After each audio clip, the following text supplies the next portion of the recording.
Hello students, welcome to Ekam IAS academy. ఈరోజు current affairs సెషన్ని start చేద్దాం. మనం ఇప్పుడు ఫిబ్రవరికి సంబంధించిన ఫస్ట్ మాడ్యూల్ని రివిజన్ సెషన్ని స్టార్ట్ చేద్దాం. సంత్ గురు రవిదాస్. సో ఇది ఫిబ్రవరి ఫస్ట్ వీక్లో ఉన్న కరెంట్ అఫైర్స్ మాట.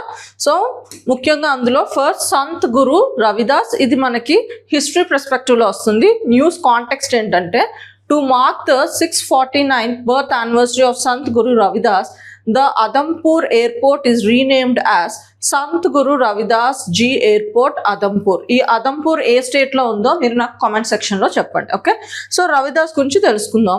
గురు Ravidas is revered as a saint of bhakti movement మాట. ఏ టైం పీరియడ్ చెందిన వాళ్ళు?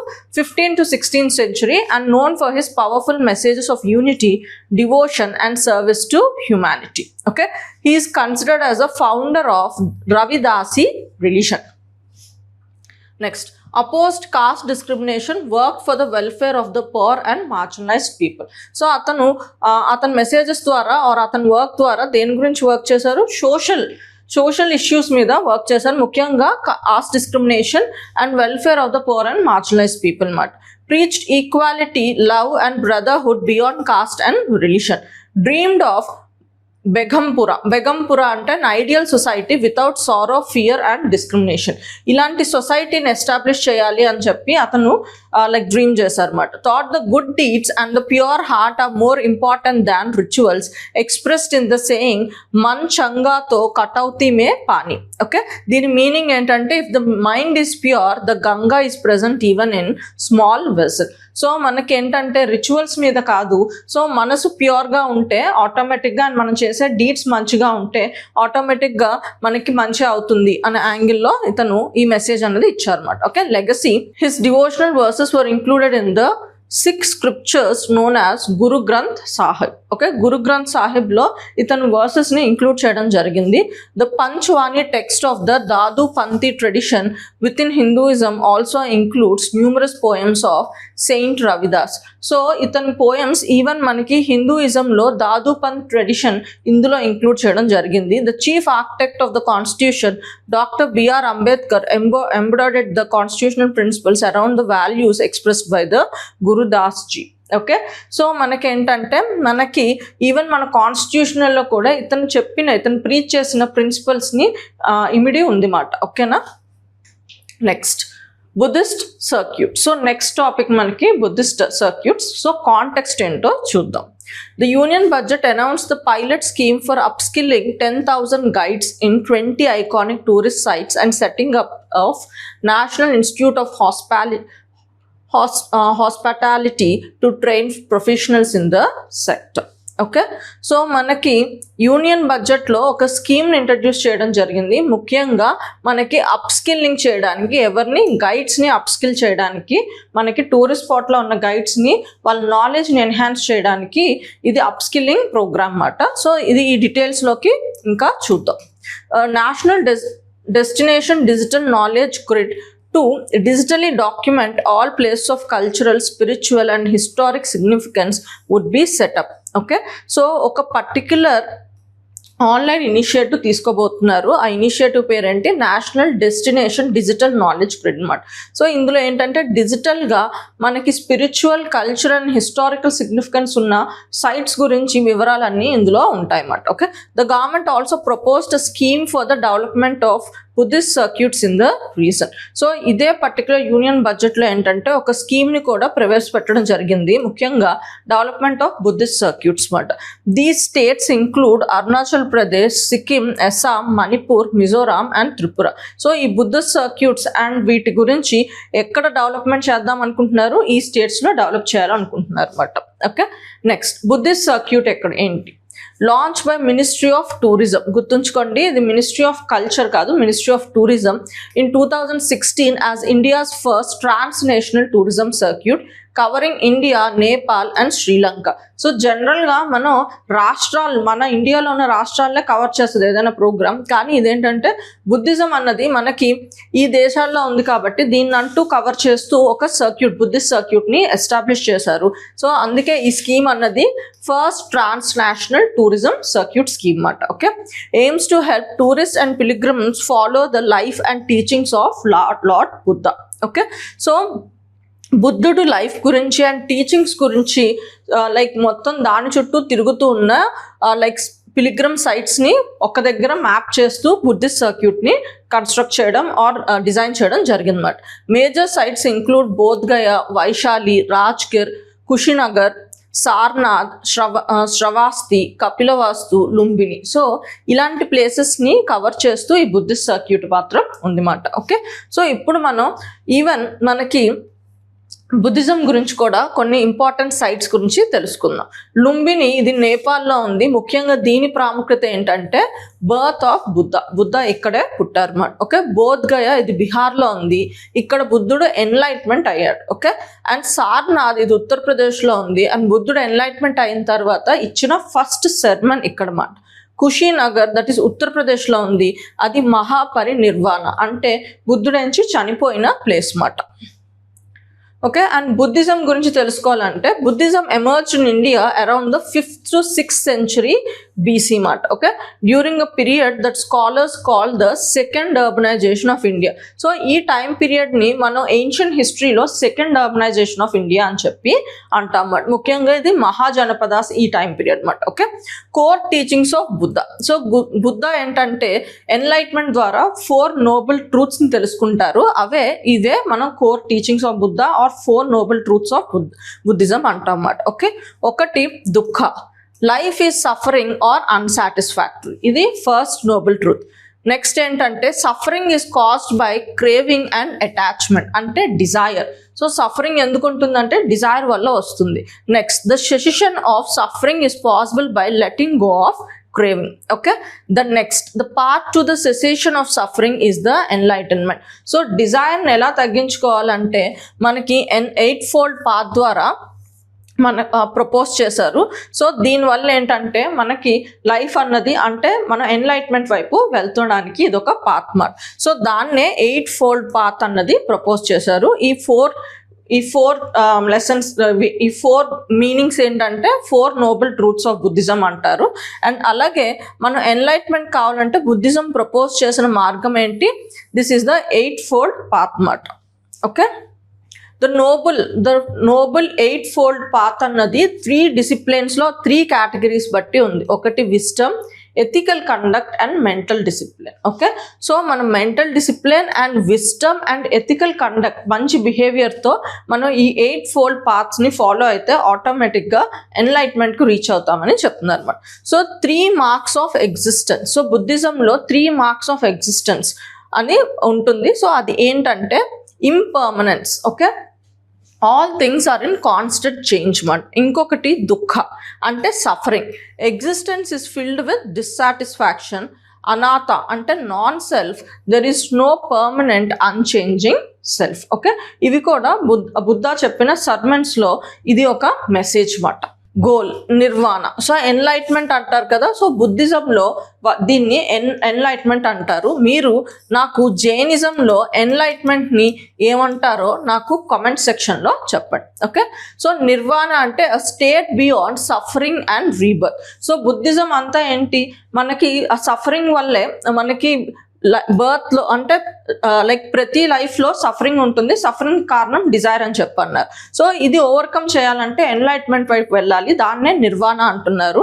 ఈ స్టేట్ ఏంటంటే it's beyond suffering and rebirth. ఆ సైకిల్ ఆఫ్ రీబర్త్ నుంచి ఫ్రీ అయిపోతుంది అనమాట.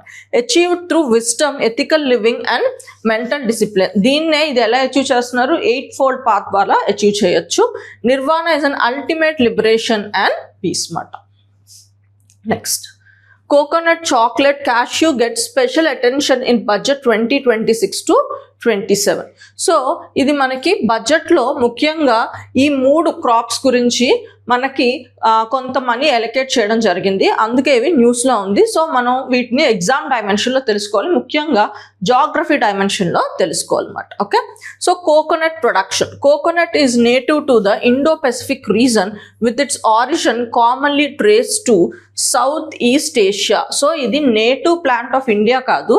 సో సౌత్ ఈస్ట్ ఏషియాకి నేటివ్ ప్లాంట్ అన్నమాట. సో ఈ కోకోనట్ ఏ క్లైమేట్ కండిషన్స్లో మంచిగా గ్రో అవుతుందో కూడా తెలుసుకోవాలి. Coconut requires a warm and humid tropical climate for optimal growth. Warm and humid climate ఉండాలన్నమాట.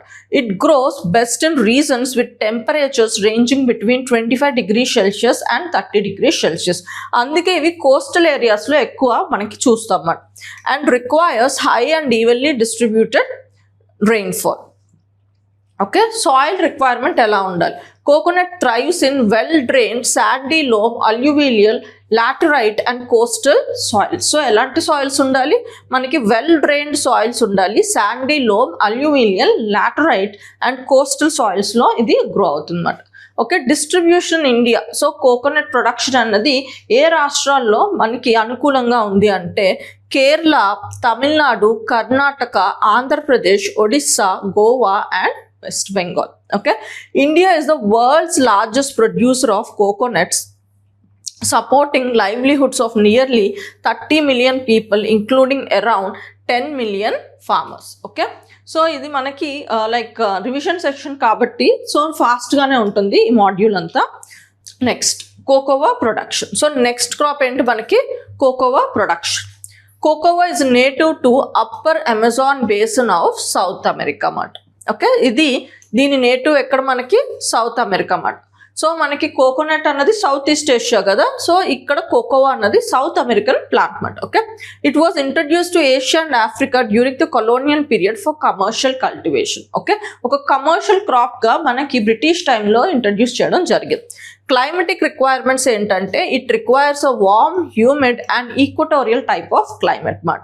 It grows best in areas with temperatures between 21 degrees to 32 degrees Celsius which well distributed rainfall throughout the year. Okay, and soil requirement ఏంటంటే cocoa grows well in deep, fertile and well drained loamy soil rich in organic matter. Okay, cultivation ఇండియాలో ఏ రాష్ట్రాల్లో ఎక్కువ ఉంటుందంటే Kerala, Karnataka, Tamil Nadu and Andhra Pradesh. మనం ఈ cocoa production గురించి ముందు క్లాసులో కూడా మాట్లాడుకున్నాం. సో మనకి ఇండియాలోని ఏ స్టేట్లో ఎక్కువ కోకోవా ప్రొడక్షన్ ఉందో అది నాకు మీరు కామెంట్ సెక్షన్లో చెప్పండి. Next cashew production. So cashew tree is native to coastal reason of north eastern Brazil in south America. So మనం ఇప్పుడు చూసిన కోకోనట్ అయినా, కోకోవా అయినా, క్యాష్యూ అయినా ఏది నేటివ్ టు ఇండియా కాదు, బయట ప్రాంతాల నుంచి ఇండియాలోకి వచ్చినవే. Portuguese explorers introduced into India and Africa in the 16th century. సో మనకి క్యాష్యూని ఎవరు ఇంట్రడ్యూస్ చేశారు? బ్రిటిష్ మనకి పోర్చుగీస్ ఇంట్రడ్యూస్ చేశారు అన్నమాట. Okay, climatic requirements. Cashew requires a tropical climate with pronounced dry season mat. It grows best in areas with temperatures between 20 degrees and 35 degrees Celsius and moderate to high rainfall. So ee moderate to high rainfall ikkada undalannamata. Okay, next soil requirements ఏంటంటే soil మనకి ఎలాంటి soil ఉండాలంటే laterite and Sandy soil ఉండాలి. అలాగే coastal soils and performs well even in pour and degraded land. So ఇండియాలో ఏ రాష్ట్రాల్లో ఇది ఎక్కువ పండిస్తారంటే మహారాష్ట్ర, ఆంధ్రప్రదేశ్, ఒడిస్సా, కేరళ, కర్ణాటక, గోవా అండ్ తమిళనాడు. ఈ రాష్ట్రాల్లో ఈ క్యాష్యూని పండించడానికి అనుకూలంగా ఉంటుందన్నమాట క్లైమేట్. అందుకే ఇక్కడ మనకి మంచిగా ఇవి పెరుగుతాయి. Next carbon capture push in union budget 2026. So మనకి ఫిబ్రవరి అంతా బడ్జెట్ మంత్ కదా, సో అందుకే బడ్జెట్ రిలేటెడ్ కాన్సెప్ట్సే ఉంటాయి. సో బడ్జెట్లో మాట్లాడిన అంశాల మీద మనం డిస్కషన్ ఉంటుంది అన్నమాట. Okay, the union budget 2026 to 27 announced 20,000 crore push for carbon capture, utilization and storage over 5 years to support India's climate transition. So మనకి ఈ ఇనిషియేటివ్ గురించి బడ్జెట్లో కొంత మనీ ఎలకేట్ అయింది, ముఖ్యంగా 5 years టైం పీరియడ్కి. సో ఈ ఇనిషియేటివ్ ఏంటో మనం తెలుసుకోవాలి. ఇది మనకి ఎగ్జామ్లో ముఖ్యంగా మనకి ఏ డైమెన్షన్లో వస్తుందంటే even it comes under environment డైమెన్షన్లో వస్తుంది, అలాగే మనకి సైన్స్ అండ్ టెక్నాలజీ డైమెన్షన్లో కూడా కవర్ అయ్యే స్కోప్ ఉందన్నమాట. Okay, so what is carbon capture, utilization and storage? So ఇదేంటంటే ఇది ఒక టెక్నాలజీ మాట. దేనికి టెక్నాలజీ హెల్ప్ అవుతుంది? To capture carbon dioxide emissions from industrial process and power generation. దేనికి? మనకి ఇండస్ట్రీస్ దగ్గర నుంచి లైక్ ఫాసిల్ ఫ్యూయల్స్ బర్న్ అవడం వల్ల మనకి కార్బన్ డైఆక్సైడ్ వస్తుంది కదా. సో దానివల్ల ఇంపాక్ట్ ఏంటి? మనకి గ్రీన్ హౌస్ గ్యాస్ అని లేకపోతే క్లైమేట్ చేంజ్ అని ఇంపాక్ట్ అవుతుంది. సో ఈ టెక్నాలజీ ద్వారా ఏంటంటే ఆ ఇండస్ట్రీస్ ఎమిట్ చేస్తున్న కార్బన్ డైఆక్సైడ్ని ట్రాప్ చేస్తుంది ఈ టెక్నాలజీ. దాన్నే carbon capture, utilization and storage మాట. సో ఇది క్యాప్చర్ చేసి దాన్ని ఇంకా దేనికైనా యూటిలైజ్ చేస్తుంది, లేకపోతే స్టోరేజ్ చేస్తుంది అన్నమాట అట్మాస్ఫియర్లో ఉండకుండా. Okay, the captured carbon is either stored underground in geological formations or utilized in products such as chemical fuels or construction materials. ఇప్పుడు ఫర్ ఎగ్జాంపుల్ ఒక చోట మైనింగ్ చేశారనుకోండి, అక్కడున్న రా మెటీరియల్ అంతా తీసి అందులో ఇప్పుడు ఆ మైన్ అంతా ఖాళీగా ఉందనుకో, ఈ క్యాప్చర్డ్ కార్బన్ని అందులో స్టోర్ చేయొచ్చు అన్నమాట. లేకపోతే ఈ క్యాప్చర్డ్ కార్బన్ని ఒక దగ్గర స్టోర్ చేసి దాన్ని ఇంకేదైనా కెమికల్ ప్రొడక్షన్లో, ఫ్యూయల్స్లోని, కన్స్ట్రక్షన్లోనో యూజ్ చేయడం జరుగుతుంది. It is considered as a bridging technology for deep decarbonisation in where alternatives are limited. So India decarbonisation చేయాలనుకుంటుంది కదా. సో దానికి ఈ టెక్నాలజీ అనేది ఒక ఆల్టర్నేటివ్గా నిలుస్తుంది అన్నమాట. సో ఒక పక్క మనం రెన్యూబుల్ ఎనర్జీస్ వర్క్ చేస్తున్నాం, ఇంకో పక్క ఏంటంటే ఆల్రెడీ క్రియేట్ చేస్తున్న కార్బన్ డైఆక్సైడ్ని కూడా మనం అట్మాస్ఫియర్లోంచి తీసేద్దాం అనుకుంటున్నాం అన్నమాట. Okay, so need for this particular programme for India. ఎందుకంటే Indian emission profile is dominated by coal based. మనకి థర్మల్ పవర్ ప్లాంట్స్ అంటే కోల్ బేస్డ్ పవర్ ప్లాంట్సే ఎక్కువ మనకి పవర్ సోర్స్, ఎనర్జీ సోర్స్ ఇప్పటికీ దాని మీదే ఉందన్నమాట, around 50%. And energy intensive industries కూడా మనకు ఉన్నాయన్నమాట. సో మన ప్రొఫైల్ ఇలా ఉండడం వల్ల ఆటోమేటిక్గా మనం రెన్యూబుల్ ఎనర్జీస్ అండ్ క్లీన్ ఎనర్జీని సపోర్ట్ చేస్తున్న ఇలాంటి టెక్నాలజీ కూడా ఉండాలి. ఎందుకంటే ఎక్కువ మోతాదు మనం కోల్ బేస్డ్ నుంచే ఎనర్జీ జనరేట్ చేస్తున్నాం. సో ఈ టెక్నాలజీ వల్ల అది జనరేట్ చేస్తున్న కార్బన్ డైఆక్సైడ్ని క్యాప్చర్ చేయడం జరుగుతుంది. So it supports India's commitment to reduce emission intensity of GDP and achieve net zero emissions by 2070. So ఈ ఇనిషియేటివ్ వల్ల మనం ఈ అచీవ్మెంట్స్ అన్నవి, ఈ టార్గెట్స్ అన్నవి అచీవ్ చేయడానికి స్కోప్ ఉందన్నమాట. సో ఈ టార్గెట్స్ ఇండియాకి ఇంకెలాంటి టార్గెట్స్ ఉన్నాయో చూద్దాం. So India updated it's national determined contribution targets under the Paris agreement. So Paris agreement ప్రకారం మనం కొన్ని టార్గెట్స్ పెట్టుకున్నాం అన్నమాట. సో ఆ టార్గెట్స్ని అచీవ్ చేయడానికి మనం వేరియస్ మెషర్స్ తీసుకుంటున్నాం. అందులో ఈ carbon capture, utilisation, storage measure కూడా ఒకటి మాట. సో ఏంటా టార్గెట్స్ చూద్దాం. 45% reduction in emission intensity, that is amount of carbon dioxide per unit area of GDP by 2030. సో మన ఎమిషన్ ఇంటెన్సిటీ 45%కి తగ్గించుకోవాలనుకుంటున్నాం బై 2030. ఏ లెవెల్స్తో కంపేర్ చేస్తే 2005లో ఉన్న లెవెల్స్తో కంపేర్ చేస్తే 45%కి మనం రెడ్యూస్ చేసుకోవాలనుకుంటున్నాం బై 2030 మాట. ఓకే, సో అలాగే 50% of installed electricity capacity will come from non fossil fuel sources by 2030. Okay, so 50% of మన ఎలక్ట్రిసిటీ జనరేషన్ అన్నది నాన్ ఫాసిల్ ఫ్యూయల్స్ నుంచి రావాలి. అది కూడా 2030 లోపల ఇది అచీవ్ చేయాలనుకుంటున్నాం. creating a carbon sink of 2.5 to 3 billion tons of carbon dioxide equivalent by the increasing forest and tree cover. So carbon sink ante carbon dioxide ni absorb చేసుకున్నట్టు మాట. So ఎలా మనం 2.5 to 3 billion tons of carbon dioxide ని మనం observe చేసుకోవాలి, ఎలా ఈ initiative ని అచీవ్ చేయాలనుకుంటున్నామంటే ఫారెస్ట్ ని, ట్రీ కవర్ ని పెంచుతూ మాట. సో ఇప్పుడు మనం చదివిన కార్బన్ స్టోరేజ్, యూటిలైజేషన్ ఈ టెక్నాలజీ కూడా ఇందులోకే వస్తుంది. ఎందుకంటే ఇక్కడ కూడా కార్బన్ డైఆక్సైడ్ని మనం అట్మాస్ఫియర్ నుంచి తీసేస్తున్నాం అన్నమాట. Grain ATMs. సో ఈ టాపిక్ న్యూస్లో ఎందుకుందంటే మనకి బీహార్ గవర్నమెంట్ రీసెంట్గా ఈ ఇనిషియేటివ్ని స్టార్ట్ చేయడం జరిగింది. ముఖ్యంగా దాని పీడిఎస్ స్కీమ్ ద్వారా మన పబ్లిక్ డిస్ట్రిబ్యూషన్ సిస్టమ్ మనకి గ్రెయిన్స్ డిస్ట్రిబ్యూట్ చేస్తుంది కదా, అందులో ఒక ఇనిషియేటివ్గా ఈ బీహార్ గవర్నమెంట్ పాట్నాలో దీన్ని స్టార్ట్ చేయడం జరిగింది. అందుకే ఇది న్యూస్లో ఉంది అన్నమాట.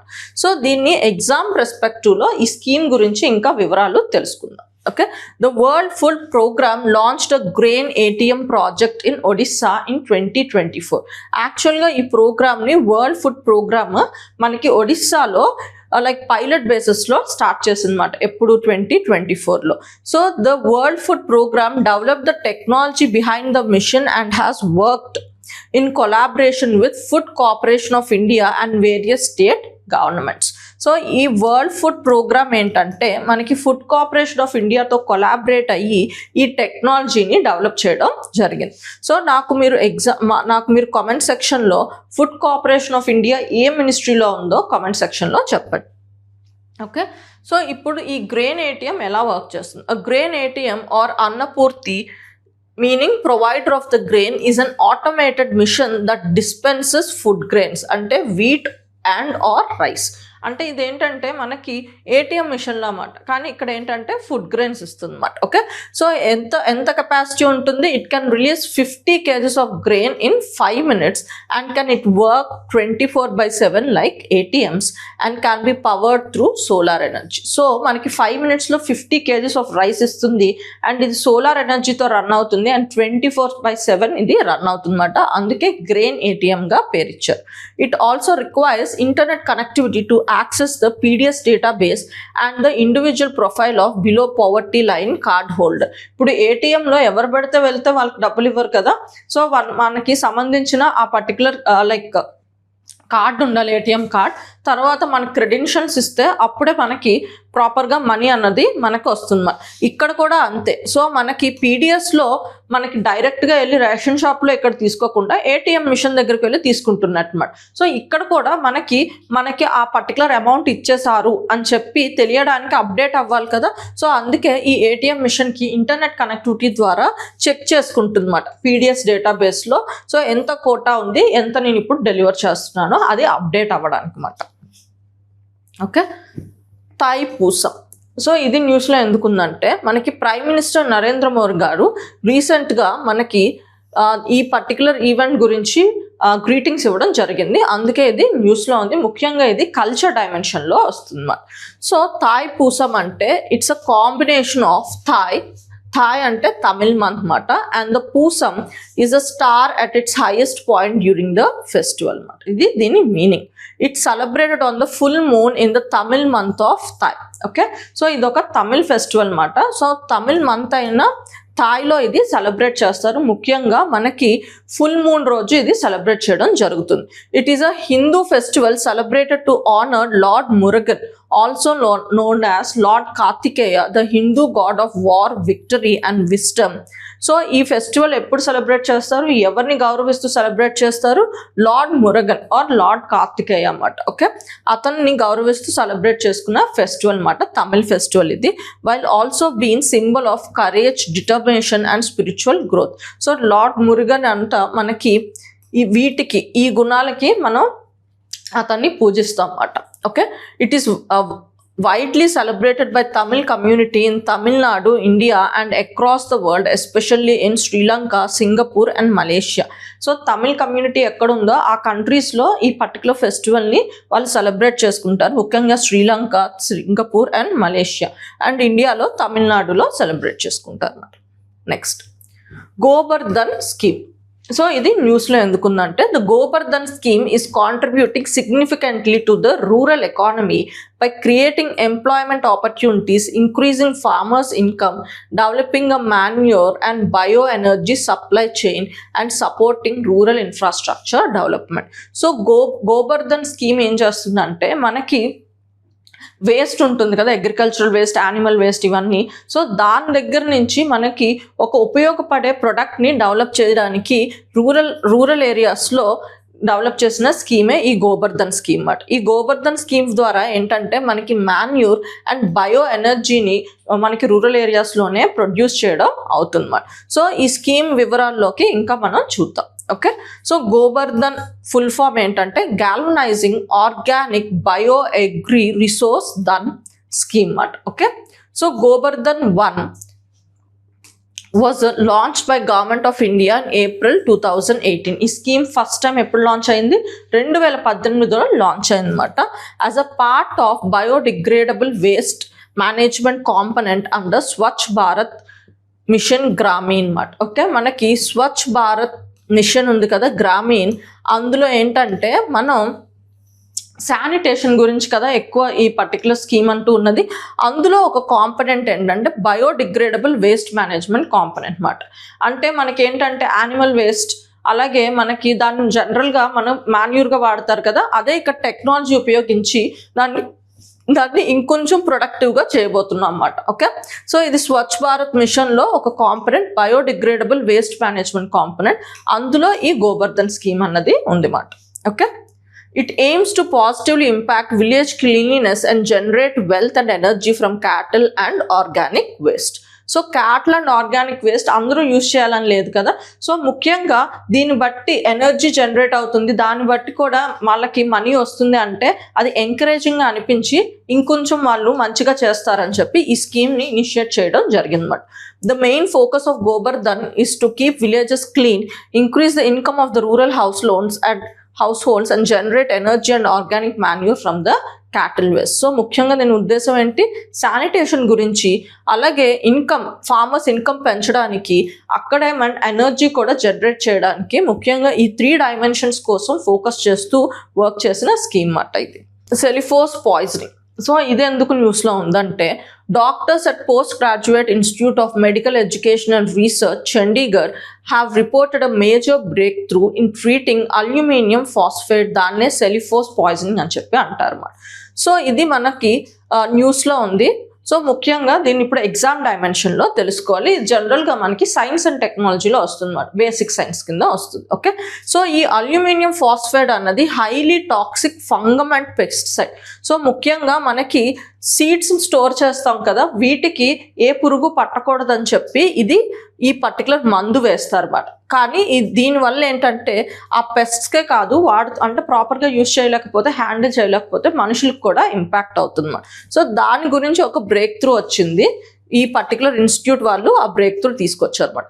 Commonly used in agricultural countries like India, especially in rural areas అన్నమాట. ఎందుకు యూజ్ చేస్తారు, సీడ్స్ని స్టోర్ చేయడానికి, పురుగు పట్టకుండా వాటిని సేఫ్గా స్టోర్ చేయడానికి యూజ్ చేస్తారు అన్నమాట. Poisoning has a high fatality rate and can cause multi-organ failure in several cases. So అది ప్రాపర్గా హ్యాండిల్ చేయలేకపోతే ఏంటంటే చావు కూడా వస్తుందన్నమాట. సో అందుకే ఇది జాగ్రత్తగా యూజ్ చేయాలి. Okay, no specific antidote is available, treatment is mainly supportive and intensive care అన్నమాట. ఓకే, సో దీనికంటూ మనకి విరుగుడు మందు ఏం లేదు, అందుకే దీన్ని జాగ్రత్తగా హ్యాండిల్ చేయాలని చెప్తున్నారు అనమాట. ఓకే, కానీ బ్లడ్ రిలేటెడ్ కాంప్లికేషన్స్ మాత్రం రేర్గా వస్తాయి ఈ పర్టికులర్ పాయిజనింగ్ వల్ల. భారత్ విస్తార్. ఓకే, ఈ పర్టికులర్ స్కీమ్ కూడా మనకి లైక్ న్యూస్లో ఉంది ఫిబ్రవరిలో. Okay, the union budget 2026 to 27 has proposed Bharat Vistaar, that is virtually integrated system to access agricultural resources మాట. సో ఇంకా వివరాల్లోకి వెళ్దాం. It is a multilingual AI tool. So ఈ భారత్ విస్తార్ అన్నది మల్టీలింగ్వల్ ఏఐ టూల్ మాట. ఎందుకు ఈ టూల్ ముఖ్యంగా డెవలప్ చేశారంటే, to provide information to farmers in their own language on crop planning, packages of practices and pest, weather forecasts, markets, scheme information, eligibility, application and grievance. So ముఖ్యంగా మనకి farmer ecosystem ఉంటుంది కదా, అంటే farmer farming చేసేటప్పుడు and అలాగే దాన్ని మార్కెట్లో వెళ్ళి అమ్మడానికి, అలాగే ఫార్మర్కి సంబంధించిన స్కీమ్స్ ఇవన్నీ ఉంటాయి కదా, ఇదంతా ఫార్మర్ ఎకోసిస్టమ్ అంటారు. సో ఆ ఎకోసిస్టమ్ కావాల్సిన ఇన్ఫర్మేషన్ అంతా ఈ మల్టీలింగ్వల్ ఏఐ టూల్ ద్వారా అందించవచ్చు అన్నమాట. Okay, the first version of Bharat Vistaar will be launched in Hindi and English. So దీని ఫైనల్ ఏమేంటి, అన్ని లాంగ్వేజెస్లో ముఖ్యంగా ఇన్ఫర్మేషన్ అంతా ఫార్మర్స్కి ఇవ్వాలి అని చెప్పి. కానీ ఫస్ట్ మనం ఇది హిందీ అండ్ ఇంగ్లీష్లో లాంచ్ చేయడం జరిగింది. అండ్ విత్ ప్రోగ్రెస్ ఏంటంటే మిగతా రీజనల్ లాంగ్వేజెస్లో కూడా లాంచ్ చేయాలని ఫ్యూచర్ ప్లాన్ అన్నమాట. Okay, it shall integrate the AgriStack portals and Indian council of agricultural research package on agricultural practices with AI system. So ఇదేంటంటే మనకి రీసెర్చ్ ఆర్గనైజేషన్ ఆఫ్ అగ్రికల్చర్ అయిన ఈ ఇన్స్టిట్యూట్ని కూడా ఇందులో ఇంక్లూడ్ చేయడం జరుగుతుంది. ఎందుకంటే ఎప్పటికప్పుడు ఏవైనా రీసెర్చ్ అయిన విషయాలు వాళ్ళకు కూడా ఫార్మర్స్ కూడా అందించాలని చెప్పి. Okay, this will enhance farmers' productivity, will lead to better farming decision making and reduce risk through customized advisory support for the farmers. So ila manaki farmers ki customized advice support feature kuda indulo undi mat. The finance minister allocated rupees 150 crore for the Bharat Vistar for the next financial year. So దీన్ని develop చేయడానికి budget లో ఇంత money allocate అయిందని చెప్తున్నారు అన్నమాట. Next, Gyan భారతం. So ఇది కూడా మనకి న్యూస్లో ఉంది. Over 7.5 lakh manuscripts have been digitalized under Gyan Bharatam, of which 1.29 lakh manuscripts are accessible on the Gyan Bharatam portal. So ఇది మన manuscriptsని ప్రిజర్వ్ చేయడానికి, అంటే మన ఆర్కియాలజీ రిలేటెడ్ కాన్సెప్ట్ మాట. ఇది మన manuscriptsని ప్రిజర్వ్ చేయడానికి ఒక ఇనిషియేటివ్ స్టార్ట్ చేసింది, అదే జ్ఞాన్ భారతం మాట. ఓకే, సో ఇంకా డీటెయిల్స్లోకి చూద్దాం. Okay, Gyan Bharatam, it was announced during the Union Budget 2025 to 26, is a flagship initiative of the Ministry of Culture, Government of India. So ఇదేంటంటే మినిస్ట్రీ ఆఫ్ కల్చర్ ఇనిషియేటివ్ మాట. It aimed at unearthing, safeguarding and preserving India's vast manuscript heritage. So మన India manuscript heritage అందరినీ safeguard చేయడానికి తీసుకొచ్చిన ఒక initiative మాట. It is aligned with the national vision of Vikshit Bharat 2027 and seeks to harmonize culture preservation with human capital development, ensuring India's ancient wisdom continues to inspire generations to come. ఇది దీని main ఉద్దేశం మాట. Okay, so ముఖ్యంగా దీని preservation ఎందుకు? So that మన future జనరేషన్కి మన ఇండియన్ కల్చర్ నాలెడ్జ్ని వాళ్ళకి అందించాలి అని చెప్పి ఈ ఇనిషియేటివ్ తీసుకుంటున్నాం అన్నమాట.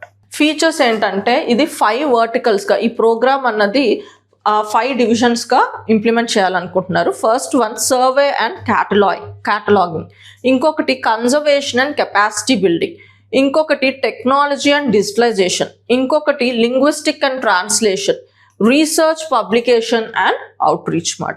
It has been mandated to establish a nationwide network of cluster centers and independent centers across the country. So దీని ఇంప్లిమెంటేషన్ మెకానిజం ఇలా మాట. సో నేషనల్ వైడ్గా మెయిన్ ఆర్గనైజేషన్ ఉంటుంది అండ్ అలాగే మనకి క్లస్టర్ సెంటర్స్, ఇండిపెండెంట్ సెంటర్స్గా ఇది వర్కౌట్ చేస్తూ ఈ పర్టికులర్ మాడ్యూల్స్లో దీన్ని ఇంప్లిమెంట్ చేయాలనుకుంటున్నారు. Next, new start treaty. So ఇది మనకి న్యూస్లో ఉంది, ఎందుకో చూద్దాం. Expert caution that expiry of new start treaty would eliminate the last remaining legal binding constraint on the nuclear arsenals of the world's 2 largest nuclear powers. So మనకి world's 2 largest nuclear powers ఎవరంటే USA and Russia మాట. So ఈ treaty వల్ల ఏంటంటే వాళ్ళ దగ్గర ఉన్న nuclear వెపన్స్ని limit చేస్తుందన్నమాట.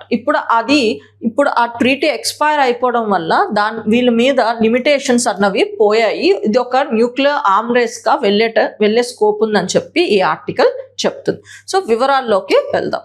స్టార్ట్ అంటే strategic arm reduction treaty is a series of nuclear arm control agreements between United States and the Russia. Okay, so first ఈ వర్షన్లో ఉన్న ట్రీటీ ఫస్ట్ టైం ఎప్పుడు సైన్ అయిందంటే 1991లో సైన్ అయింది. దాన్నే స్టార్ట్ 1 అంటారు. సో ఇది ఎఫెక్టివ్గా ఎప్పటి నుంచి ఇంప్లిమెంటేషన్ స్టార్ట్ అయిందంటే 1994లో. But limited the number of nuclear warheads and intercontinental ballistic missiles. So ఈ ట్రీటీ ఫస్ట్ స్టార్ట్ 1 ప్రకారం ఏంటంటే రష్యాకి అండ్ USAకి అగ్రిమెంట్స్ దేని గురించి చేసుకున్నారు? న్యూక్లియర్ వార్ హెడ్స్ని తక్కువ నెంబర్స్ మెయింటైన్ చేయాలి, అలాగే ఇంటర్ కాంటినెంటల్ బ్యాలిస్టిక్ మిసైల్స్ని కూడా తక్కువ నెంబర్స్ని మెయింటైన్ చేయాలి అని చెప్పి వచ్చిన ట్రీటీ మాట. నెక్స్ట్, ఇది ఎప్పుడు ఎక్స్పైర్ అయిపోయింది? 2009లో ఎక్స్పైర్ అయింది. సో అందుకే న్యూ స్టార్ట్ అని చెప్పి నెక్స్ట్ మళ్ళీ స్టార్ట్ చేశారు 2010లో. ఇది ఎప్పటి నుంచి ఇంప్లిమెంట్ అయిందంటే మనకి 2011 నుంచి ఇంప్లిమెంట్ అయిందన్నమాట. Okay, so new start limits each country to 1550 deployed nuclear warheads and sets limits on missiles, bombers and launchers. So ఈసారి ఏంటంటే మనకి ఇలాంటి వెపన్స్ మీద లిమిటేషన్స్ పెట్టారన్నమాట, ఎన్ని వెపన్స్ ఉండాలి అని చెప్పి. ఇప్పుడు న్యూక్లియర్ వార్ హెడ్స్ అంటే ఎన్ని ఉండొచ్చు అన్నారు? 1550. అండ్ అలాగే మిగతా వాటి మీద మిసైల్స్ మీద, బాంబర్స్ మీద, లాంచర్స్ మీద కూడా రిస్ట్రిక్షన్స్ పెట్టుకోవడం జరిగిందన్నమాట. ఇది అగ్రిమెంట్ ఎవరి మధ్య? మనకి రష్యా అండ్ USA మధ్య మాట. ఓకే, సో ఈ పర్టికులర్ ట్రీటీ అన్నది ఎక్స్పైర్ అయిపోయింది. ఓకే, సో ఎక్స్పైర్ అయిపోవడం వల్ల implications ఏముండొచ్చు? Without the treaty, USA and Russia can increase the nuclear weapons without restriction.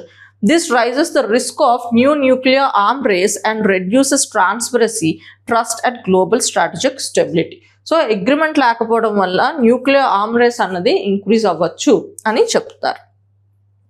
Pradhan Mantri Virasat ka Samvardhan. So PM Vikas scheme మాట. సో ఇది న్యూస్లో ఎందుకుందంటే PM Vikas has allocated targets to train about 1.51 lakh beneficiaries through project implementation agencies across states and UTs. So ఈ particular PM Vikas scheme ద్వారా మనకి 1.51 lakh బెనిఫిషరీస్కి train చేయాలని అనుకుంటున్నారు. అందుకు ఇది న్యూస్లో ఉంది. సో ఈ స్కీమ్ గురించి ఇంకా వివరాలు తెలుసుకుందాం. ఓకే, ఇది ఒక central sector scheme. Central sector scheme అంటే ఏంటి? ఈ స్కీమ్ ఇంప్లిమెంట్ చేయడానికి మనీ అంతా కేవలం సెంటర్ దగ్గర నుంచే వస్తుంది, which is been implemented by ministry of minority affairs. So ఈ స్కీమ్ దేని గురించి? మైనారిటీ అఫైర్స్, మైనారిటీస్ కోసం పెట్టిన స్కీమ్ మాట. సో ఇండియాలో మైనారిటీస్ ఎవరు? Muslims, Christians, Sikhs, Buddhist, Jains and Parsis. అంటే మనకి పాపులేషన్లో ఎవరు తక్కువ పర్సంటేజ్ ఉన్నారో వాళ్ళని మైనారిటీస్ మాట. ఇండియాలో ఎవరిని మైనారిటీస్ గుర్తించారంటే మనకి 6 మైనారిటీస్ కమ్యూనిటీస్ ఉన్నాయన్నమాట. ఒకటి Muslims, Christians, Sikhs, Buddhist, Jains and Parsis మాట. ఓకే, సో వీళ్ళ గురించి ఉన్న స్కీమ్ మాట ఇది. ఓకే, సో ఈ స్కీమ్ మెయిన్ ఎయిమ్ ఏంటి? It focused on socio-economic empowerment of 6 notified minority communities through following. So వీళ్ళకి సోషో ఎకనామిక్ ఎంపవర్మెంట్ కోసం ఎస్టాబ్లిష్ అయిన స్కీమ్ మాట. సో ఎలా సోషో ఎకనామిక్ ఎంపవర్మెంట్ చేయాలనుకుంటున్నారు? ఫస్ట్ మాడ్యూల్ ఏంటంటే skilling and training. Non traditional and traditional యాక్టివిటీస్లోని skill and training చేయాలనుకుంటున్నారు. Women leadership and entrepreneurship, బిజినెస్ని స్టార్ట్ చేయడానికి వాళ్ళని ప్రమోట్ చేయాలనుకుంటున్నారు. Education through national institute of open schooling, distance education ద్వారా వాళ్ళని ఎవరైనా చదువుకోవాలనుకున్న వాళ్ళని ఎడ్యుకేట్ చేయాలనుకుంటున్నారు. Infrastructure development through Pradhan Mantri Jan Vikas కార్యక్రమం. సో ఇలా డిఫరెంట్ డైమెన్షన్స్లో వాళ్ళని ప్రమోట్ చేయాలనుకుంటున్నారు. వాళ్ళని సోషో ఎకనామిక్ ఎంపవర్మెంట్ కోసం ఈ స్కీమ్ అన్నది ఎస్టాబ్లిష్ అయిందన్నమాట. Features: implementing agents must provide job placements to train candidates as per the scheme guidelines and MOU with the ministry. So ఈ స్కీమ్ ఓన్లీ ట్రైనింగ్ ఇవ్వడం కాదు, సో వాళ్ళకి జాబ్స్ కూడా వచ్చేటట్టు ట్రైనింగ్ ఇవ్వాలన్నమాట. Okay, for modern non traditional skill training at least 75% of the trainees must be placed in job, self employment and apprenticeship. Okay, అంటే internship మాట. Of these at least 50% must be placed in organise sector. Okay, so jobs కూడా ఎక్కువ unorganise sector కాకుండా formal సెక్టర్లో place చేయాలని చెప్తున్నారు. What is sub orbital tourism? So ఇది మనకి న్యూస్లో ఉంది. న్యూస్లో ఎందుకుందంటే Blue Origin has suspended its New Shepard sub orbital space tourism programme for at least 2 years to prioritise development of NASA's Artemis lunar lander. So NASA's Artemis lunar lander ఈ programme మీద work చేయడానికి Blue Origin మనకి ఈ particular sub orbital tourism ప్రోగ్రామ్ని 2 years వరకు postpone చేసిందని ఈ news చెప్తుంది. సో ఇక్కడ ఇది మనకి ముఖ్యంగా సైన్స్ అండ్ టెక్నాలజీ డైమెన్షన్లో ఈ టాపిక్ అనేది కవర్ అవుతుంది. ఇక్కడ మనకి సబ్ ఆర్బిటల్ టూరిజం అంటే ఏంటో తెలుసుకోవాలన్నమాట. సో సబ్ ఆర్బిటల్ టూరిజం అంటే it's a short space trip that crosses the 100 kilometers Karman line but does not enter Earth's orbit. Okay, so ఇదేంటంటే మనకి ఎర్త్ మీద నుంచి స్పేస్ అంటాం కదా, ఇప్పుడు స్పేస్లోకి వెళ్ళాము అని ఎలా తెలుస్తుంది అంటే మనకి ఒక పర్టికులర్ థియరిటికల్ లైన్ ఉంది, దాన్నే మనకి ఎర్త్ సర్ఫేస్ నుంచి 100 kilometers పైకి వెళ్ళిన తర్వాత ఈ లైన్ ఒక పర్టికులర్ థియరిటికల్ లైన్ ఉంది, దాన్నే కార్మన్ లైన్ అంటారు. ఈ లైన్ దాటిన తర్వాత మనం స్పేస్లోకి వెళ్ళాము అని చెప్పి అనుకుంటాం అన్నమాట. ఓకే, అలా అంటారు. సో ఇది ఒక కైండ్ ఆఫ్ థియరిటికల్ లైన్ అన్నమాట. ఓకే, సో కానీ మనం ఎర్త్ ఆర్బిట్లోకి ఇంకా ఎంటర్ అవ్వలేదు అన్నమాట. అంటే మనం ఎర్త్ ఆర్బిట్స్ అన్నవి జనరల్గా మనం like will start from 400 kilometers to 2000 kilometers మనం లో ఎర్త్ ఆర్బిట్ ఇక్కడ నుంచి స్టార్ట్ అవుతుంది. కానీ కార్మన్ లైన్ అంటే స్పేస్లోకి వెళ్తున్నట్టు అన్నమాట. Okay, the space craft goes up and comes back down on a parabolic path without circling the earth మాట. ఓకే, సో ఇది జస్ట్ ఏంటంటే మొత్తం ఎర్త్ చుట్టూ ఆర్బిట్ చేయదు. ఆర్బిట్ అంటే ఎర్త్ చుట్టూ తిరగడం కదా, కానీ ఏంటంటే ఒక పారాబోలిక్ పాత్లోని ఏదో ఒకటి ఇలా తీసుకుంటూ మళ్ళీ తిరిగి ఎర్త్కి వచ్చేస్తుంది అన్నమాట. The journey last about 10 to 15 minutes, making it cheaper and simpler than the orbital space travel. కంప్లీట్గా మనం రౌండ్ చేయం కాబట్టి ఇది 10 to 15 minutesలో కంప్లీట్ అయిపోతుంది అండ్ తక్కువ కాస్ట్ కూడా అవుతుంది. Passengers experience a few minutes of weightlessness, that is microgravity, and enjoy views of Earth and outer space. So ఇది స్పేస్ టూరిజంగా ఎంకరేజ్ చేస్తుంది. ఎవరు చూస్తున్నారు? చేస్తున్నారు బ్లూ ఆరిజిన్, కానీ ఈ ప్రోగ్రామ్ని ఒక 2 yearsకి పోస్ట్పోన్ చేస్తుంది. ఎందుకంటే బ్లూ ఆరిజిన్ మనకి నాసా డెవలప్ చేస్తున్న ఆర్టెమిస్ లూనార్ ల్యాండర్ మీద వర్క్ చేస్తుంది అన్నమాట. Next OPA order 2025. సో ఇది ఎందుకు న్యూస్లో ఉందో చూద్దాం. The government of India has strengthened regulatory oversight of the edible oil value chain through OPA Order 2025 issued under Essential Commodities Act 1995. So ముఖ్యంగా ఈ ఆర్డర్ దేని గురించి ఇచ్చారు? ఎడిబుల్ ఆయిల్ అంటే మనం తినే ఆయిల్ ఉంటుంది కదా, సన్ఫ్లవర్ ఆయిల్ ఇలాంటివన్నీ. సో ఈ ఆయిల్స్ని రెగ్యులేట్ చేయడానికి ఇచ్చిన ఒక ఆర్డర్ అన్నమాట. ఈ ఆర్డర్ ఏ పర్టికులర్ చట్టం మీద ఇచ్చారంటే ఎసెన్షియల్ కామోడిటీస్ యాక్ట్ 1955 అన్నమాట. ఓకే, సో ఈ OPA stands for vegetable oil products production and availability regulation order 2025. ఇది దేని మీద ఇష్యూ చేశారు అంటే, ఏ పవర్స్తో ఇష్యూ చేశారంటే ఎసెన్షియల్ కామోడిటీస్ యాక్ట్ 1955 పవర్స్ మీద ఇష్యూ చేసిన ఆర్డర్ అన్నమాట. It's a government of India regulation issued to ensure better monitoring, transparency and availability of edible oil by requiring registration and periodic reporting from manufacturers and other stake holders in the edible oil sector. So ముఖ్యంగా ఈ order అన్నది edible oils regulate చేస్తూ ముఖ్యంగా manufacturers and అలాగే edible oil చైన్లో work చేస్తున్న అందరు stake holders మీద regulation పెంచడానికి ఇచ్చిన ఆర్డర్ అన్నమాట. Okay, the amended order mandates compulsory registration of all manufacturers, processors, blenders and repackers of the edible oil on the national single window system and the OPA portal. So ఇందులో ఈ order బట్టి ఏం చెప్తుందంటే, ఈ edible oil ప్రొడక్షన్లో involve అయిన ఎవరైనా ఈ పర్టికులర్ OPA పోర్టల్లో అలాగే నేషనల్ సింగిల్ విండో సిస్టమ్ పోర్టల్లో రిజిస్ట్రేషన్ కంపల్సరీ అవ్వాలని చెప్తుందన్నమాట. Okay, registered entities must submit monthly returns on production, stocks, imports, sales and consumption of edible oil including vanaspati and blended oils. So మనకి register అయిన వాళ్ళు కేవలం register అవ్వకుండా వాళ్ళు ఎప్పటికప్పుడు monthly పీరియాడిక్గా వాళ్ళు చేస్తున్న పనిని అప్డేట్ చేస్తూ ఉండాలి ఈ పోర్టల్లో అని కూడా చెప్తున్నమాట. Impacts India imports nearly 60% of the edible oil needs. OPA counters hoarding, pricing volatility, supporting food security and budget 2026 fiscal goals. Okay, so ముఖ్యంగా ఇది దేని ఉద్దేశంతో వచ్చిందంటే, మనకి మన ఎడిబుల్ ఆయిల్ రిక్వైర్మెంట్ 60% ఏంటంటే బయట నుంచే వస్తుందన్నమాట. ఓకే, అండ్ ముఖ్యంగా ఈ ఆర్డర్ వల్ల ఏంటంటే మనం ప్రైస్ వోల్టాలిటీని తగ్గించాలనుకుంటున్నాం. ఇప్పుడు ఏమవుతుందంటే మనకి ఆర్టిఫిషియల్గా మనకి సప్లై క్రైసిస్ వస్తాయన్నమాట. అంటే ఏంటి, మనకి ఆయిల్ అవైలబుల్గా ఉంటుంది కానీ ప్రైస్ పెరిగిన తర్వాత ఇప్పుడు డిమాండ్ ఎక్కువ ఉంది అనుకోండి, సో అప్పుడు ప్రైస్ ఎక్కువ ఉంటుంది కదా, సో కొంతమంది ఏం చేస్తారంటే ఆయిల్ ఉన్న వాటిని దాస్తారు అన్నమాట. ఎందుకు, ప్రైస్ ఇంకా ఎక్కువైనప్పుడు అప్పుడు ఇస్తామని చెప్పి, దాన్నే హోర్డింగ్ అంటారు.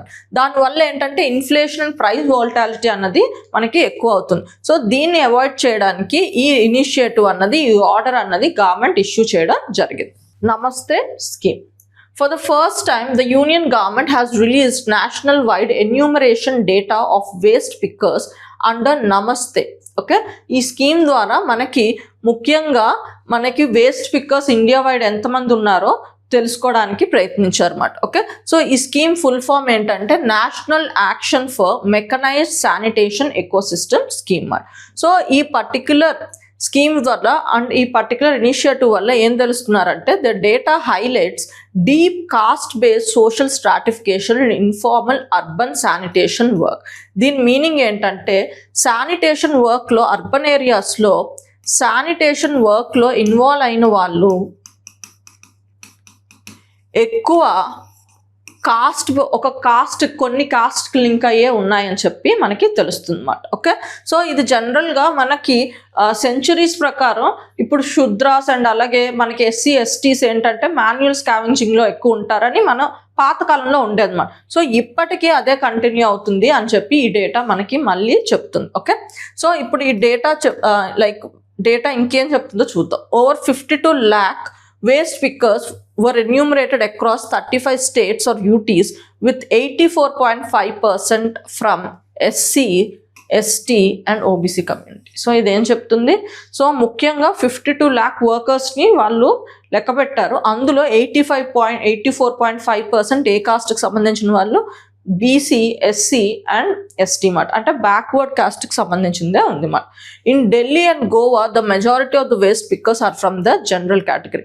ఈ 2 స్టేట్స్ ఆర్ ఇక్కడ ఈ 2 చోట్లే ఎక్సెప్షన్ మాట, వీళ్ళు మెజారిటీ మనకి జనరల్ కేటగిరీ నుంచి వచ్చారన్నమాట. నెక్స్ట్ అబౌట్ నమస్తే స్కీమ్. ఇది ఒక centre sector initiative, okay, by the Ministry of Social Justice and Empowerment. The scheme integrate waste pickers into formal solid waste management from financial year 2024 to 25. It provides ID cards via mobile app, safety gear, skill training, health insurance under Ayushman Bharat Yojana, e-Shram registration and capital subsidies for waste vehicles. So ఈ scheme ద్వారా ఏంటంటే వీళ్ళు గుర్తించి formalise చేస్తున్నారు అన్నమాట. Okay, వీళ్ళు జనరల్గా unorganised సెక్టర్లో వర్క్ చేస్తారు. సో వాళ్ళ ఐడెంటిటీ మనకి గవర్నమెంట్ బుక్స్లో ఉండదన్నమాట. ఈ స్కీమ్ ద్వారా ఏంటంటే వాళ్ళని ఐడెంటిఫై చేస్తూ వాళ్ళ వెల్ఫేర్ కోసం కొన్ని ఇనిషియేటివ్స్ తీసుకోవడం జరిగింది. ఏంటి, మనకి ఇన్సూరెన్స్ ఇవ్వడం జరుగుతుంది ఆయుష్మాన్ భారత్ స్కీమ్ ద్వారా, అలాగే స్కిల్ ట్రైనింగ్ ఇస్తున్నారు, అలాగే కొన్ని లోన్స్ ఆర్ సబ్సిడీస్ ఇస్తున్నారు, ముఖ్యంగా వేస్ట్ వెహికల్ని కొనుక్కోవడానికి. లేక్ ఉర్మియా, ఓకే, సో ఇది న్యూస్లో ఎందుకుందంటే ముఖ్యంగా ఐఆర్ డైమెన్షన్లో ఈ టాపిక్ మనకి కవర్ అవుతుంది.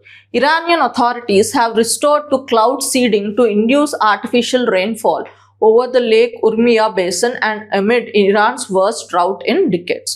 సో ముఖ్యంగా ఈ పర్టికులర్ లేక్ దగ్గర మనకి క్లౌడ్ సీడింగ్ పద్ధతి ద్వారా ఆర్టిఫిషియల్ రెయిన్ని క్రియేట్ చేస్తుంది ఇరాన్ అన్నమాట. సో అందుకు ఇది న్యూస్లో.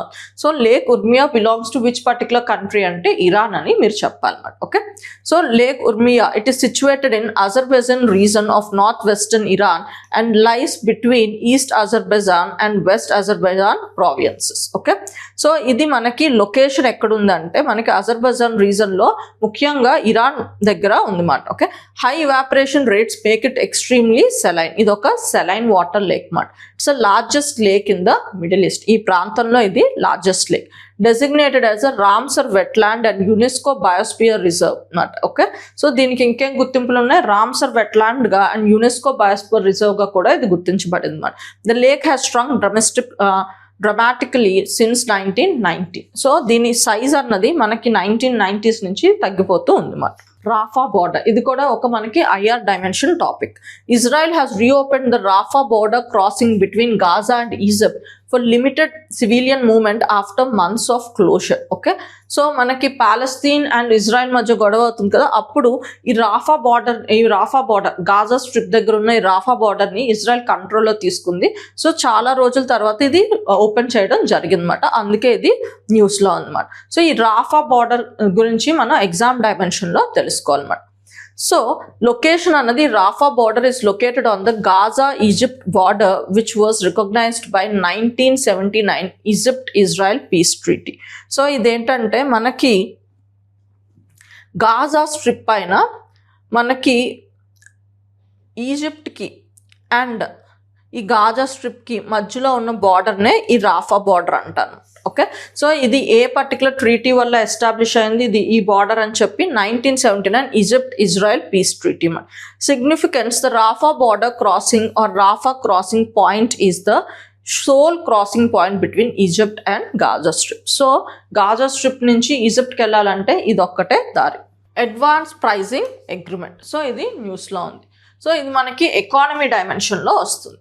The Union Budget 2026 to 27 introduced a fast-track unilateral advance pricing agreement process for IT services aiming for completion within 2 years with an optimal 6-month extension.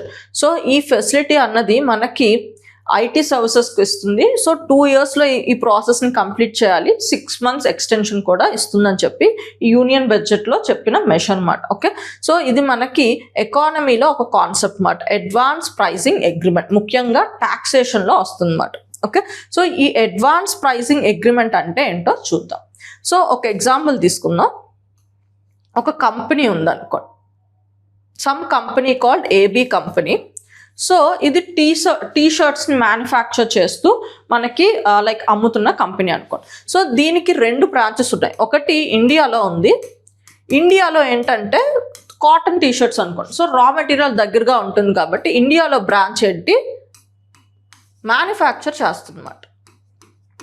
Okay, and ఇక్కడ యుఎస్లో ఇంకో branch ఉంది. ఇదేం చేస్తుందంటే ఇక్కడ మ్యానుఫ్యాక్చర్ అయిన ప్రోడక్ట్ని తీసుకువెళ్ళి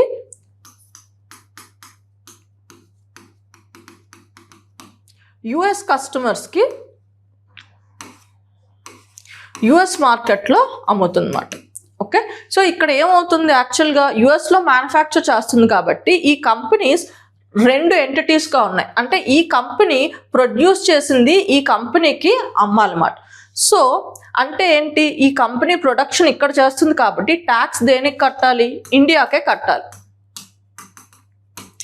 అండ్ ఇక్కడ ఇది అమ్ముతుంది కాబట్టి ట్యాక్స్ ఇక్కడ యుఎస్ఏకి కడుతుంది అన్నమాట. ఓకే, సో ఈ కంపెనీ ఏంటి ఇండియాకి కడుతుంది, యుఎస్ఏకి కడుతుంది. కానీ ఈ కంపెనీ మాత్రం ఒక పేరెంట్ కంపెనీకే సంబంధించింది అన్నమాట. సో ఈ కంపెనీ ఆటోమేటిక్గా ఏం చేస్తుంది, ఇక్కడ ట్యాక్స్ తగ్గించుకోవాలనుకుంది అనుకోండి. సో ఉదాహరణకి ఒక షర్ట్ మ్యానుఫ్యాక్చర్ చేయడానికి 200 రూపాయలు అని. సో ఇది ఏం చెప్తాం, ఫర్ ఎగ్జాంపుల్ 300 ఎంతో 250 అనుకోండి. సో 250 రూపీస్ అవుతుంది. కానీ ఈ కంపెనీ ఏం చేస్తుందంటే ఇది నేను 200 రూపాయలకి నేను తయారు చేయగలుగుతున్నాను అని చెప్పి 200కి నేను ఈ కంపెనీకి అమ్ముతున్నాను అని చెప్తుంది. సో ఆటోమేటిక్గా ఇక్కడ మనకి రేట్ తగ్గిస్తే ట్యాక్స్ కూడా ఇండియాకి తగ్గిపోయినట్టు కదా. సో అప్పుడు ఏం చేస్తుందంటే ఇండియా కూడా మనకి ఇండియన్ ట్యాక్స్ అథారిటీస్ కూడా వాళ్ళు కూడా అనలైజ్ చేసుకుంటారు. యాక్చువల్గా ఇది నిజంగా 200 రూపాయలు తయారు చేయగలదా ఆ కంపెనీ, లేకపోతే కావాలనే మనకి ట్యాక్స్ తగ్గించడానికి ఈ రేట్ ఫిక్స్ చేసిందా అని చెప్పి. సో మన ఇండియన్ ట్యాక్స్ అథారిటీస్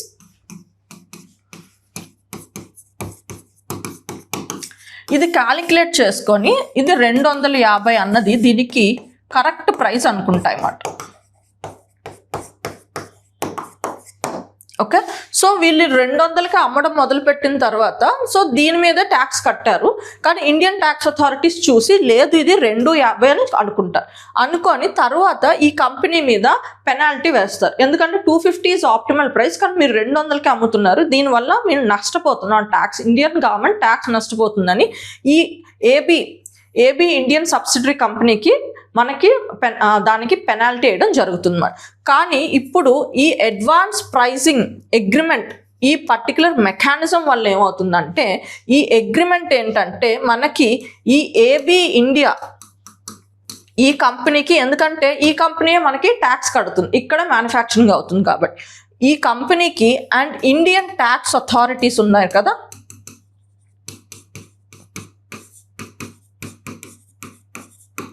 వీళ్ళిద్దరికి మధ్యన ఒక అగ్రిమెంట్ అవుతుంది. ఆ అగ్రిమెంట్ ఏంటంటే వీళ్ళు ఈ 200 అని అనుకొని ముందే సెల్ చేసేస్తున్నారు కదా. సో ఈ రేటు ఈ 200 అనుకొని సెల్ చేస్తుంది. తర్వాత ట్యాక్స్ అథారిటీస్ అనలైజ్ చేసిన తర్వాత కాదు 250 అనుకున్న తర్వాత వీళ్ళకి పెనాల్టీ వేయడం జరుగుతుంది కదా. సో ఇదంతా ఈ ప్రాసెస్ అంతా ఇదంతా ఒక లిటిగేషన్లోకి వెళ్ళిపోతుంది. ఈ లిటిగేషన్ అవాయిడ్ చేయడానికి ఇక్కడ ఈ company and Indian tax authorities మధ్యన ఒక అగ్రిమెంట్ జరుగుతుంది. అదే ఈ ఏపీఏ అగ్రిమెంట్. ఈ అగ్రిమెంట్ ప్రకారం ఏంటంటే వీళ్ళు ప్రైస్ ఫైనలైజ్ చేయకముందు వీళ్ళకి ఈ ప్రైస్ మేము అనుకుంటున్నాము అని చెప్తున్నమాట. సో ఇండియన్ ట్యాక్స్ అథారిటీస్ కూడా వాళ్ళు కూడా అనలైజ్ చేసుకొని వాళ్ళు ఈ ప్రైస్ కరెక్టా కాదా చెప్తారన్నమాట. సో దీనివల్ల ఏంటంటే సో ఈ నిర్ణయం తీసేసుకొని తర్వాత ట్యాక్స్ అథారిటీస్ వీళ్ళ మీద లిటిగేషన్ ఏదో ఒక లైక్ పెనాల్టీ వేయడమో లేకపోతే కోర్ట్ కేసుకు వెళ్ళడమో ఇదంతా కన్నా ముందే ఈ ఇనిషియేటివ్ ఒక అగ్రిమెంట్ ద్వారా ఒక ప్రైస్ని ఫిక్స్ అయితే సో మనకి లిటిగేషన్ లేకుండా ప్రాసెస్ స్మూత్గా వెళ్తుంది అనే ఉద్దేశంతో వచ్చిన ఇనిషియేటివే ఈ అడ్వాన్స్ ప్రైసింగ్ అగ్రిమెంట్ మాట. So advance pricing agreement is an agreement between a tax payer and tax department that decides in advance how the price of international transactions between related companies will be calculated. It helps avoid tax disputes and ensures the arm length pricing is followed. అంటే ఇద్దరికి అనుకూలంగా ఉన్న ప్రైస్నే వాళ్ళు follow అవుతారు అన్నమాట. So legal framework introduced under section 92cc and 92cd of the Income Tax Act 1961. So ఈ APA mechanism అన్నది ఏ పవర్స్ తో ఇంట్రడ్యూస్ చేసామంటే ఇన్కమ్ ట్యాక్స్ యాక్ట్ 1961. సో దీన్ని ఎవరు చూసుకుంటారంటే central board of direct taxes. Okay, so direct taxes అన్నది ఇది చూసుకుంటుంది. సో ఈ ఏపీఎస్ అన్నవి మనకి చాలా వేస్గా ఇంప్లిమెంట్ చేయొచ్చు. ఒకటి యూనిలాటరల్ ఏపీఏ. యూనిలాటరల్ ఏపీఏ అంటే డైరెక్ట్గా ఇండియా అండ్ మనకి ఇక్కడ కంపెనీ ఏమనుకుంటున్నాం, ABA India shirt manufacture company. ఈ రెండిటి మధ్య డైరెక్ట్గా అగ్రిమెంట్ అయితే దాన్ని యూనిలాటరల్ ఏపీఏ అంటారు. Between tax payer and the one country's tax authority, అంటే Indian tax authority and ABA India ఇక్కడ కంపెనీ, సో దాన్ని యూనిలాటరల్ ఏపీఏ అంటారు. ఇంకొకటి బైలాటరల్ ఏపీఏ అంటే between tax payer and the tax authorities of the two countries to help double taxation. ఇక్కడ meaning ఏంటంటే మనకి ఈ ఏబి అన్నది పేరెంట్ కంపెనీ, దీనికి 2 సబ్సిడరీస్ ఉన్నాయి, ఒకటి ఏబి ఇండియా, ఇంకొకటి ఏబి యుఎస్ఏ. ఓకే, సో ఇక్కడ ఏమవుతుందంటే ఇప్పుడు ఇక్కడ ట్యాక్స్ తగ్గించుకోవాలనుకొని ఫస్ట్ తక్కువ రేట్ వేసుకున్నారు. సో అందుకే మనకి ఇండియా ట్యాక్స్ అథారిటీస్ ఇన్వాల్వ్ అయ్యి ఒక రేటుని ఫిక్స్ చేసుకున్నాయి. సో అలాగే ఇక్కడ కూడా ఇప్పుడు ఫర్ ఎగ్జాంపుల్ ఇక్కడ వీళ్ళు ట్యాక్స్ కట్టేశారు. ఇప్పుడు వీళ్ళు ఏబి యుఎస్ఏ వాళ్ళు ఏంటి, ఆల్రెడీ మ్యానుఫ్యాక్చరింగ్ కూడా ఇంక్లూడ్ చేస్తూ, అంటే ఈ కంపెనీ ఏం చేస్తుంది, ఇక్కడ మ్యానుఫ్యాక్చరింగ్ చేస్తుంది, ఇక్కడ సెల్ చేస్తుంది. కానీ పొరపాటున యుఎస్లో మనకి ఈ ప్రొడక్ట్ ఫైనల్గా వస్తున్నప్పుడు మ్యానుఫ్యాక్చరింగ్లో కూడా నేను ట్యాక్స్ నాకు కలెక్ట్ చేస్తానని చెప్పింది అనుకోండి. ఇక్కడ ఏంటి, ఇక్కడ ట్యాక్స్ పే చేయాలి, ఇక్కడ ట్యాక్స్ పే చేయాలి కదా, సో డబుల్ ట్యాక్సేషన్ వస్తుంది కదా. దీన్ని అవాయిడ్ చేయడానికి మనకి బైలాటరల్ ఏపీఎస్ ఉంటాయి. ఇక్కడ ఏమవుతుందంటే ఈ ఏబీ కంపెనీ ఇండియా ట్యాక్స్ పేయర్స్తో అగ్రిమెంట్లోకి వస్తుంది, అలాగే యుఎస్ ట్యాక్స్ పేయర్స్తో కూడా అగ్రిమెంట్లోకి వస్తుంది. అంటే ఇక్కడ ఈ కంపెనీ ఇక్కడ ఇండియాలో ట్యాక్స్ ఎందుకు పే చేస్తుంది, అక్కడ అది ఒక దాని ఆఫీస్ని ఒక ఫ్యాక్టరీని సెటప్ చేసుకొని మ్యానుఫ్యాక్చర్ చేసినందుకు ఇక్కడ ట్యాక్స్ పే చేస్తుంది. ఇక్కడ ఏం చేస్తుంది, ఓన్లీ సెల్ చేయడానికి మార్కెటింగ్ చేసుకోవడానికి ఇక్కడ యుఎస్ఏకి ట్యాక్స్ పే చేయడం జరుగుతుంది అన్నమాట. అలాగా అంటే ఈ ప్రాసెస్ ఏ ప్రాసెస్కి ఇక్కడ ట్యాక్స్ అయిపోతుంది, ఇక్కడ మిగతా ప్రాసెస్కి ఇక్కడ ట్యాక్స్ అవుతుంది. దాన్ని బైలాటరల్ ఏపీఏ అంటారు. ఇంకొకటి మల్టీలాటరల్ ఏపీఏ. మల్టీలాటరల్ ఏపీఏ అనుకోండి, ఇక్కడ ఏమవుతుంది, ఇక్కడ నేను ఎగ్జాంపుల్ 2 కంట్రీస్లో చెప్పాను. ఆ పర్టికులర్ ఏబీ కంపెనీకి యుఎస్లో ఒక బ్రాంచ్ ఉంది అండ్ అలాగే ఇండియాలో ఒక బ్రాంచ్ ఉంది. ఇప్పుడు అలాగే ఇంకొక కంట్రీలో సంథింగ్ లైక్ బ్రెజిల్లో బ్రాంచ్ ఉంది అనుకోండి. అలాగే కొన్ని కంపెనీస్ ఇంకా వేరే వేరే దేశాల్లో బ్రాంచెస్ ఉంటాయి. అలాంటప్పుడు ఏంటంటే ఇక్కడ అగ్రిమెంట్ ఏంటంటే మనకి ఆ కంపెనీకి అండ్ వివిధ దేశాల్లో ఉన్న ట్యాక్స్ పేయర్స్ ఉంటారు కదా, వాళ్ళ మధ్య అగ్రిమెంట్ అయితే దాన్ని మల్టీలాటరల్ ఏపీఏ అంటారు. Okay, unilateral APA, bilateral APA, multilateral APA. Saras crane census data. So ఇది ముఖ్యంగా మనకి న్యూస్లో ఎందుకుందంటే దీని సెన్సస్ గురించి, దీని సెన్సస్ యూపీ ఉత్తరప్రదేశ్ గవర్నమెంట్ దీని సెన్సస్ కండక్ట్ చేసింది, ఈ బర్డ్ సెన్సస్, అందుకే దీని న్యూస్లో ఉంది. సో ఇది మనం ఎగ్జామ్ డైమెన్షన్లో తెలుసుకోవాలి, ముఖ్యంగా బయోడైవర్సిటీ ఎన్విరాన్మెంట్ డైమెన్షన్లో కవర్ అవుతుంది. Saras crane is a world's tallest flying bird standing about 150 to 156 centimeter tall మాట. నేచర్ ఏంటంటే ఇది ఒక social bird, usually lives in pair, mates for life, breeds during the monsoon season. Okay, habitant అన్నది shallow wetlands, marshes, fallow lands and agricultural ఫీల్డ్స్లో ఉంటుంది అన్నమాట. Okay, and distribution అన్నది India, Nepal, Pakistan, south east Asia and northern ఆస్ట్రేలియాలో ఉంది. Okay, so in India it's now mainly concentrated in Uttar Pradesh మాట. Ecological role ఏంటి, it's an omnivorous. So అంటే ఇదేంటి, ప్లాంట్స్ అండ్ యానిమల్స్ ఇలాంటి డైట్లో ఉంటుంది మన. So it's feed on fish, insects, roots and plants, helping control insect population and maintain ecological balance. Protection status ఏంటి, ఐయుసిఎన్లో ఇది వల్నరబుల్ స్టేటస్లో ఉంది. And world wildlife protection act 1972లో మనకి షెడ్యూల్ 4లో ఉంది అన్నమాట. Exercise కంచర్.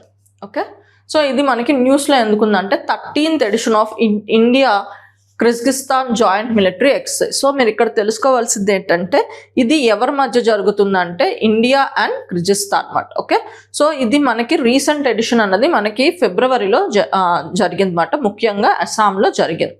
So it is a 14-day long military exercise aimed to enhance interoperability between special forces of both nations with focus on joint operations in urban warfare, counter terrorism scenario and United Nations mandate. Okay, so ఈ dimensions లో joint operation అవ్వడం జరిగింది. Okay, Bharat taxi. So ఇది మనకి న్యూస్లో ఎందుకుందంటే union minister for home affairs and cooperation launch Bharat taxi, India's first cooperative based ride hailing platform. So ఈ platform అన్నది మనకి హోమ్ మినిస్ట్రీ లాంచ్ చేసింది. సో ఇదంటే ఏంటంటే మనకి ఇప్పుడు ఊబర్ అండ్ ఓలా ఉంది కదా, మనకి. సో ఇలాంటి సర్వీసెసే మనకి ఇప్పుడు గవర్నమెంట్ భారత్ టాక్సీ అని చెప్పి ఒక ఇనిషియేటివ్ని స్టార్ట్ చేసింది. కానీ ఇక్కడ ఏంటంటే ఇవి ప్రైవేట్ కంపెనీస్. ఈ ప్రైవేట్ కంపెనీస్ ఏంటంటే ఆ ప్లాట్ఫామ్ని ప్రొవైడ్ చేస్తున్నారు. సో దానికోసం ఏంటంటే డ్రైవర్స్ దగ్గర నుంచి కొంత అమౌంట్ వాళ్ళు తీసుకోవడం జరుగుతుంది.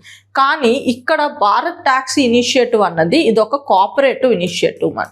సో ఇందులో కోఆపరేటివ్ ఇనిషియేటివ్ అంటే ఏంటంటే ఇక్కడ డ్రైవర్స్, అక్కడ ఉన్న డ్రైవర్సే వాళ్ళ ఓన్ అంటే కంప్లీట్ కమ్యూనిటీ, ఆ కమ్యూనిటీ ఓన్ చేసుకుంటున్న ఇనిషియేటివ్ అన్నమాట. Bharat taxi is India's first tax booking app owned and run by a cooperatives of direct drivers instead of private company. It was launched in 2025. So దీని ownership ఏంటి, community of drivers complete గా దీన్ని own చేస్తారు అన్నమాట. So ఇక్కడ మనకి ఏంటంటే మనకి ఊబర్ ఓలాలో ఏంటంటే కొంత షేర్ ఆ ప్రైవేట్ కంపెనీకి వెళ్ళిపోవాలి. కానీ ఇక్కడ ఏంటంటే కంప్లీట్ గా ఆ డ్రైవర్సే లైక్ ఎర్న్ చేసుకున్న మనీ కంప్లీట్ గా వాళ్ళే ఉంచుకోవచ్చు అన్నమాట. It is registered under multi state cooperative society act 2002. Drivers are owners of the platform, not just workers. It follows a zero commission model. Zero commission అంటే commission అసలు మనకి ఇక్కడ ఓలా ఊబర్కి ఇచ్చినట్టు ఆ ప్రైవేట్ కంపెనీకి కొంత కమిషన్ వెళ్ళినట్టు ఇక్కడ వాళ్ళకి కమిషన్ వెళ్ళదు అన్నమాట. ఓకే, కంప్లీట్గా ఆ పర్టికులర్ వచ్చిన అమౌంట్ డ్రైవర్సే ఉంచుకోవచ్చు.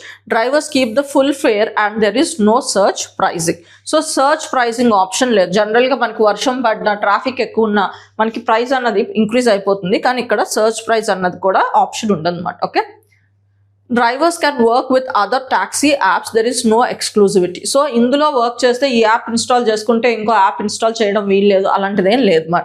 Provides health insurance, accident insurance, retirement benefits and other welfare support to the drivers. The platform plans to expand across all states and cities in India. Okay. Frontier Nagaland territorial authority. So ఇది మనకి ఫిబ్రవరిలో ఇది ఈ particular authority అన్నది మనకి నాగాలాండ్లో establish చేయడం జరిగింది. So ఇదేంటో మనం ఎగ్జామ్ డైమెన్షన్లో తెలుసుకోవాలి. The government of India, the government of Nagaland and representatives of eastern Nagaland people organisation have signed a historic agreement for the creation of frontier Nagaland territorial authority. So ఇది ఒక బాడీగా మనకి 3 parties అగ్రిమెంట్తో ఫామ్ అయిన బాడీ మాట. సో ఇదేంటి, దీని పవర్స్ ఏంటో చూద్దాం. It's a new local governing body created for 6 districts of eastern Nagaland. So 60 eastern districts of నాగాలాండ్ని కలుపుతూ ఒక పర్టికులర్ లైక్ డెమోక్రటిక్ బాడీగా దీన్ని డిజైన్ చేయడం జరిగింది. It aimed to give local people more power to manage their own development and administration. Okay, it have authority over 46 subjects, helping the region make decisions on the many local matters. So many local matters ni ante 46 subjects ni వాళ్ళు ఆ jurisdiction లో ఇచ్చి వీటి మీద వాళ్ళు నిర్ణయాలు తీసుకోవడానికి scope ఇచ్చింది అన్నమాట. Okay, a mini secretariat headed by additional chief secretary or principal secretary level officer will be established to ensure effective governance. The main goal is to speed up development in the backward regions and ensure local people have greater role in decision making. So మనకి article 317A ఇది నాగాలాండ్ గురించి remains unchange. So the traditional customs, land rights and culture of the Naga people are fully protected. Next, international space station. So ఇది మనకి న్యూస్లో ఉంది. ఎందుకంటే మనకి ఈ international space station is scheduled to be deorbited in 2030, marking the end of nearly 3 decades of continuous human presence in the space. So మనకి ISS అంటాం కదా, so international space station. So దీన్ని డీఆర్బిట్ చేయాలనుకుంటున్నారు, అంటే దాన్ని అక్కడ నుంచి తీసేయాలనుకుంటున్నారు అనమాట. సో అందుకు ఇది న్యూస్లో ఉంది. మనం ఇది ఎగ్జామ్ డైమెన్షన్లో, ముఖ్యంగా సైన్స్ అండ్ టెక్నాలజీ డైమెన్షన్లో దీని గురించి తెలుసుకోవాలి. International space station is a space laboratory orbiting around 400 kilometers above the earth. అంటే మనకి ఇది లియో ఆర్బిట్లో ఉంది, అంటే లో ఎర్త్ ఆర్బిట్లో ఉంది అన్నమాట. Okay, it was launched in 1998 and has been continuously inhabited since 2000 అన్నమాట. Okay, it's jointly operated by ముఖ్యంగా ఇది 4 countries ఆపరేట్ చేస్తాయి. USA, Russia, Europe, Japan and Canada 5 countries operate చేస్తాయి అన్నమాట. Okay, it's the largest human made structure in the space and powered by solar panels. So దీని power source ఏంటి, solar energy. Scientists use the ISS to study how living in space affects the human body and to conduct experiments in microgravity. Microgravity situation lo experiments conduct cheyadaniki chustaru. It also helps test new space technologies and prepares astronauts for future missions to moon and Mars. ముఖ్యంగా మనకి Sunitha Williams గారు వెళ్ళారు కదా last year. So ఈ వీటికే వెళ్తారు అనమాట. వెళ్ళి అక్కడ ఏమైనా ఎక్స్పెరిమెంట్స్ కండక్ట్ చేస్తూ ఆ స్టడీస్ని మనం మనకి హెల్ప్ అవుతాయి అన్నమాట ఫ్యూచర్ స్పేస్ ఎక్స్ప్లోరేషన్కి. Next, Bharat Jan AI. The model under Bharat Jan AI initiative would be completed in all 22 constitutionally recognized Indian languages within this month. Okay, so ఈ భారత్ జన్ AI అంటే ఏంటి? సో మనకి ఇది ఒక లార్జ్ లాంగ్వేజ్ మోడల్ అన్నమాట. సో లార్జ్ లాంగ్వేజ్ మోడల్స్ ఏంటంటే ఇది ఒక ఏఐలో ఒక పర్టికులర్ ప్రోగ్రామ్ మోడల్.